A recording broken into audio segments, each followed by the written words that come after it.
It's like a woman finding out what a vibrator is for the first time, or me discovering Breaking Bad. The World Baseball Classic has opened an entirely new, beautiful world I didn't know existed before. I now know what Christopher Columbus felt like now that I've discovered baseball in Taiwan. Not this year, the last World Baseball Classic was when I found out how big baseball is there, more than I ever knew before that. But even then, it never really hit as it ever has until now.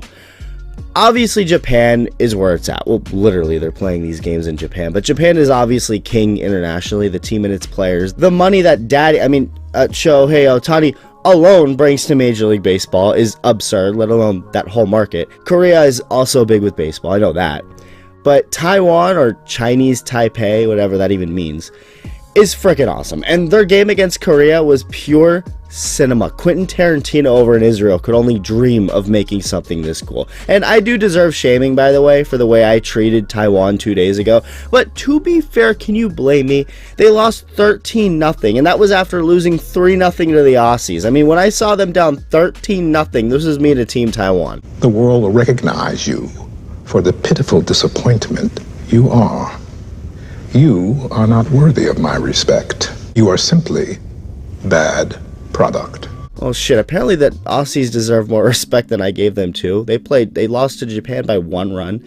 But Taiwan immediately made Chris Brown look like a humanitarian the way they abused the Czech Republic. Holy God. But then again, that's the Czech Republic.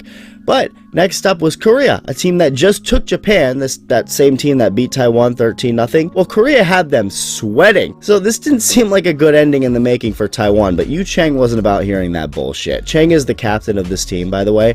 He's one of just 18 Taiwanese players to make it to the big leagues ever. So he's like the, I don't know, Kobe Bryant of Taiwan. And he smacks one out, 1-0, but that was it for a while for both sides because the pitching was doing well. Gu Lin on Taiwan did really well. Shout out Hyunjin Ryu for Korea. Dodger legend Hyunjin Ryu. Bro was actually a dog for a while. He hasn't pitched in the big leagues in 3 years, and he's 38 now. But look at him go. He did pretty well in this game other than that homer. Taiwan was about to get some more runs in the third, but Stuart Fairchild, the American, of course, has to ruin everything. No, like I was saying in my last video, these teams are so funny. You have a team full of the most Chinese, Taiwanese names you've ever heard, and then there's Stuart. Team Korea has a bunch of Kims, Parks, Lees, and then there's Shea Whitcomb. 2 guys on for Korea, and he grounds right into a double play, so kind of a win-win for both sides. Taiwan gets 2 outs, but Korea does tie the game.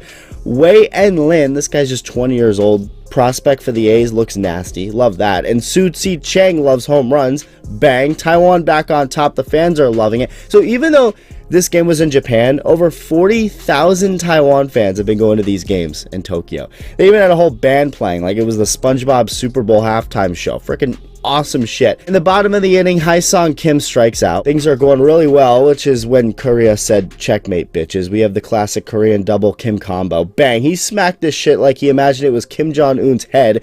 Throws the bat in the air. Taiwan then got a couple of guys on base in the 7th, and that's when Korea pulled their other trump card out. Bring in the white man, and it instantly works. Ground ball right to the third baseman, double play. Korea's loving that white power, so they bring him out again for the 8th, and Chang smacks a base hit second pitch he sees. Then Chang bunts him over to second before Chen hits one right to K-Pop Barry Bonds in right field. So there's 2 outs.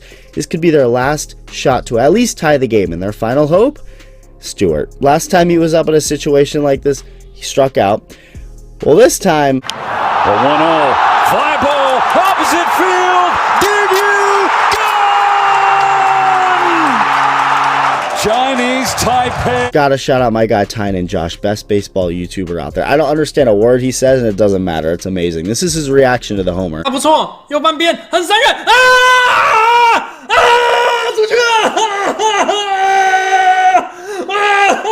Well, then Korea rallies in the 8th with 2 outs and nobody on base. They use their double Kim combo for the 2nd time. Kim walks and then Kim doubles him in. The game is tied. Next inning, Korea keeps it tied with a chance to walk it off. Couple guys on.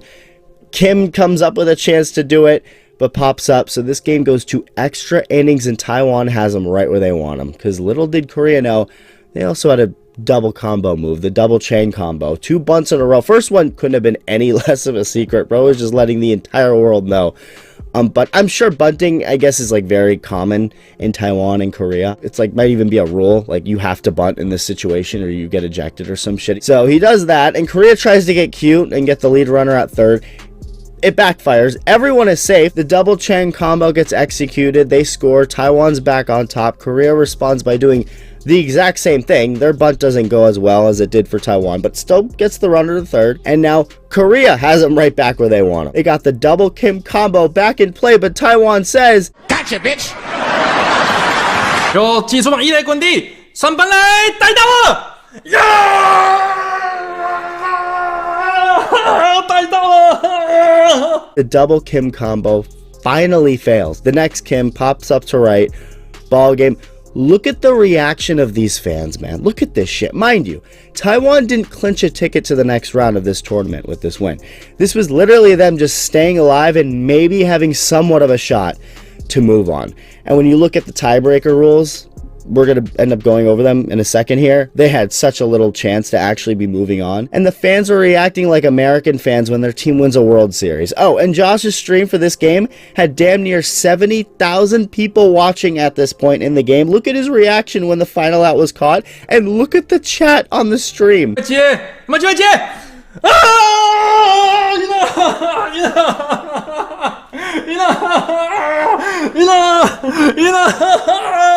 啊！打败韩国队！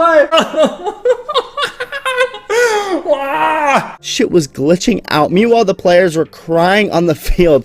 It's just so cool to see how much this means to these people. And Taiwan didn't end up moving on. This is their last game because Korea ended up bouncing back after this and beating Australia.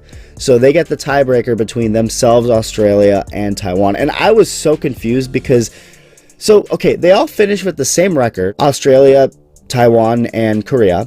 And Australia beat Taiwan, and Taiwan beat Korea. So by tiebreaker standards, how the hell does Korea win this tiebreaker? It's really weird how it works. So I guess in this tournament, it goes based off score, like fucking soccer. Korea beat Australia 7-2, and apparently the fact that they won specifically 7-2, like by 5 runs, and I think they even, like, specifically they needed 7 runs and to only give up 2 or less. Like, this meant everything. The tiebreaker is decided by runs allowed per innings. So even though Australia lost 7-2, the way this tiebreaker rule works, I guess they could have lost 7-3 instead and they would have been the ones to make it. I'm pretty sure like that's what would have happened. It's a very stupid way to do this for a baseball tournament, but whatever. You know what? The fact that it is so dumb makes me kind of like it, just for this tournament, obviously. I wouldn't want this for MLB.